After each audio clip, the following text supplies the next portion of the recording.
Everybody wants a Tesla. Everybody wants the newest Rivian, the newest Ioniq, the newest thing rolling out of a factory with a press release attached to it. But while shoppers line up for six-figure electric trucks and flashy three-row crossovers, there's a small group of electric SUVs sitting quietly on dealer lots, barely selling, mostly ignored, and some of the people who actually own them will tell you these are the smartest, most dependable electric vehicles you can buy in America right now. Today we're breaking down 5 electric SUVs that almost nobody is buying, why the market turned its back on them, and why that might be a mistake if what you actually care about is a car that keeps running long after the trend has moved on.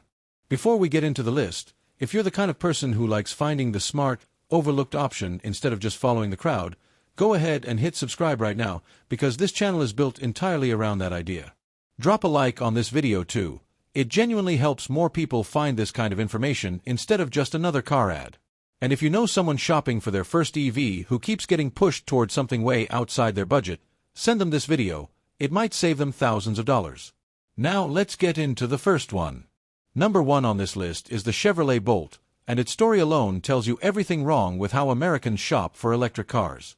Chevrolet actually killed the Bolt back in 2023, at the peak of its popularity, because General Motors wanted to shift factory space toward more expensive electric trucks and SUVs.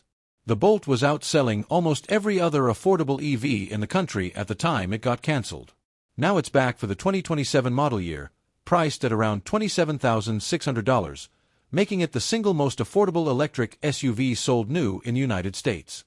It offers roughly 262 miles of range, which is more than plenty for the vast majority of daily driving.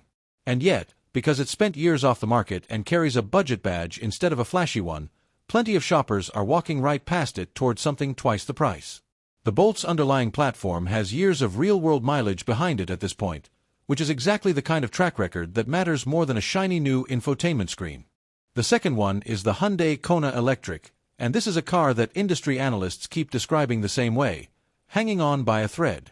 For 2026, Hyundai trimmed the Kona Electric down to a single trim level, and reports indicate the brand is skipping new production for that model year altogether, relying on leftover 2025 inventory before restarting output later. That's not the kind of headline that gets people excited at a dealership. But the Kona Electric offers around 261 miles of range, sits at one of the lowest price points of any electric SUV sold in America, and comes from a platform Hyundai has now refined across multiple model years. It has quietly picked up praise from reviewers for years as one of the best values in the segment, even while shoppers ignored it in favor of bigger, more expensive Hyundai and Kia electric models. Sometimes the car that looks like it's being phased out is actually just the one nobody bothered to market properly. We're a third of the way through this list, and if you're starting to notice a pattern here, genuinely useful cars getting buried under marketing budgets for flashier models, that's exactly the story this channel exists to tell. So if this is resonating with you, take a second and subscribe so you don't miss the next breakdown. It really does make a difference for a smaller channel like this one. Third on the list is the Kia Niro EV, and its sales numbers tell a brutal story. Combined across all 3 of its powertrain versions, hybrid, plug-in hybrid, and full electric, the entire Niro lineup managed just over 31,000 sales in a recent full year, a number so low that industry writers have openly speculated about whether Kia will keep building it at all. That's a shame, because the Niro EV blends compact SUV practicality with genuinely solid engineering underneath. It shares mechanical bones with other Hyundai Kia Group electric vehicles that have built a reasonably strong reliability reputation over the past several years. The problem isn't the car.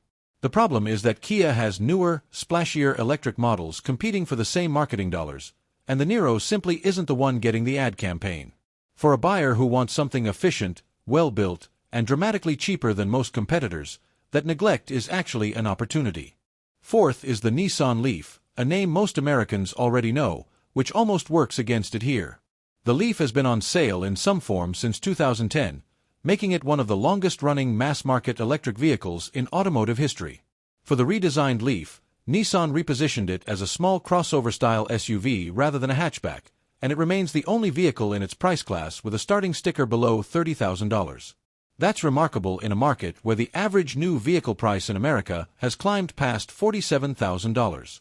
But because the Leaf carries an image from a decade ago, before fast charging was standardized, before ranges stretched past 200 miles, plenty of shoppers assume it's outdated without ever actually looking at the current version. Meanwhile, Nissan has over a decade of real-world battery and drivetrain data on this exact platform, more long-term ownership history than almost any EV manufacturer in the country. That kind of accumulated engineering knowledge doesn't show up on a spec sheet, but it shows up in how a car ages. And here's a quick moment to ask for your support again, right in the middle of this breakdown. If you're finding value in this kind of no-hype, just the facts car content, drop a comment below telling me which of these 5 surprised you the most. I read every comment, and it genuinely shapes what we cover next. A like and a share go a long way too, especially for a video like this one that's swimming against a much bigger, much louder EV marketing machine. Fifth and last on this list is the Volkswagen ID.4, and its story might be the most dramatic decline of any electric SUV currently sold in America. Sales data comparing early 2026 to the same period years earlier shows the ID.4 as one of the biggest losers in the entire EV market, with numbers falling so sharply that Volkswagen has reportedly begun scaling back its US production for the model. That's a steep fall for a car that once won major industry awards for value and design when it first launched. The ID.4 still offers a spacious, practical cabin, a reasonable price point relative to most competitors, and access to Volkswagen's decades of engineering experience, even if that experience is newer specifically in the EV space. Its decline seems to have far more to do with pricing missteps, incentive confusion, and inconsistent marketing than with any fundamental flaw in the vehicle itself. For a patient buyer willing to negotiate, that steep drop in demand often translates directly into steep drops in price. So why does any of this matter? Because the broader story behind all 5 of these vehicles is the same story, repeated 5 times with different badges. The United States electric vehicle market slowed down sharply heading into 2026, partly because federal incentives changed, partly because interest rates made financing more expensive, and partly because buyers grew cautious after a flood of new, unfamiliar EV nameplates hit the market all at once. In that environment, brand new, unproven models with big marketing budgets pulled attention away from vehicles that had already spent years quietly proving themselves. That's the real theme connecting the Bolt, the Kona Electric, the Niro EV, the Leaf, and the ID.4. None of them are exciting in a showroom. None of them are the car a dealership puts in the front window under the spotlights. But every single one of them benefits from something that matters far more than styling: time on the road. Time to work out software bugs. Time to build a genuine parts and service network. Time for owners to report real problems that manufacturers actually fix in later production runs. A brand new electric SUV launched last year hasn't had time to prove anything yet, no matter how impressive its specs look on a website. It's also worth being honest about the trade-offs here, because no car is perfect and nobody should walk away from this video thinking these 5 vehicles are flawless. The Kona Electric's reduction to a single trim limits your options. The Niro EV's uncertain future means resale value and long-term part support are real question marks. The Leaf's older brand image sometimes reflects real differences in charging speed compared to the newest competitors. The ID.4's declining sales could eventually affect Volkswagen's long-term commitment to supporting the platform. These aren't reasons to dismiss the cars outright, but they are reasons to walk into a dealership with your eyes open and ask specific questions about warranty coverage, battery health guarantees, and parts availability in your region. What all 5 of these vehicles share, though, is a kind of quiet reliability story that gets completely drowned out by louder headlines. The auto industry's marketing machine is built to sell newness. Every model year, manufacturers pour enormous resources into convincing people that the previous version is somehow obsolete, even when the underlying engineering barely changed.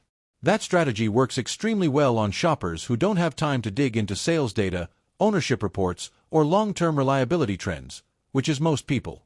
It works far less well on buyers who understand that a car with years of production history and a large existing owner base is often the safer, more predictable purchase, even if it never trends on social media. If there's one practical takeaway from this entire video, it's this: the electric vehicle you've never heard anyone talk about might be exactly the one worth talking to your local dealer about. Ask about current incentives, because pricing on overlooked models like these often drops further than advertised once a dealer just wants to move inventory off the lot.